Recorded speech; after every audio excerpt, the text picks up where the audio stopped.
வணக்கம், வாழ்க வளமுடன். நான் உங்கள் ஜோதிடர் மாணிக்கவாசன் பேசுறேன். இன்னைக்கு பேசக்கூடிய தலைப்பு என்ன பார்த்தோம்னா, மக நட்சத்திரம். சிம்ம ராசியில இருக்கக்கூடிய மக நட்சத்திரத்தை பத்தி. கேது பகவான் மக நட்சத்திரத்தின் அதிபதி. ஓகேங்களா? ஆ தேவதை அப்படின்னு பார்த்தா பித்ருக்கள். தேவதை, பித்ருக்கள் வருவாங்க. ஓகேங்களா? இந்த நட்சத்திரத்தில் பிறந்திருந்தா நல்ல கல்விமானா இருப்பாங்க.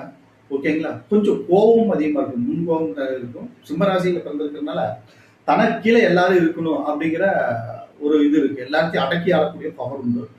செல்வம் சேர்ப்பதுல ஒரு பயங்கர குறிக்கோளோட இருப்பாங்க. ஓகேங்களா? அடக்கி ஆள்றதுலயும் குறிக்கோளாக இருப்பாங்க. ஓகேங்களா? ஒரு கோபமும் அதிகமா வரும். முன்கோபிகளாகவும் இருப்பாங்க. ஓகேங்களா?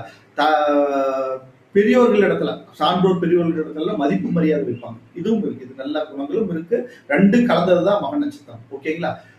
நீங்க பார்த்தோம்னா கேது பகவானோட வழிபாட்டையும் சிவனோட வழிபாட்டையும் வச்சுக்கிறது ஒரு அற்புதமான பலாபலன்களை தரும். ஓகேங்களா?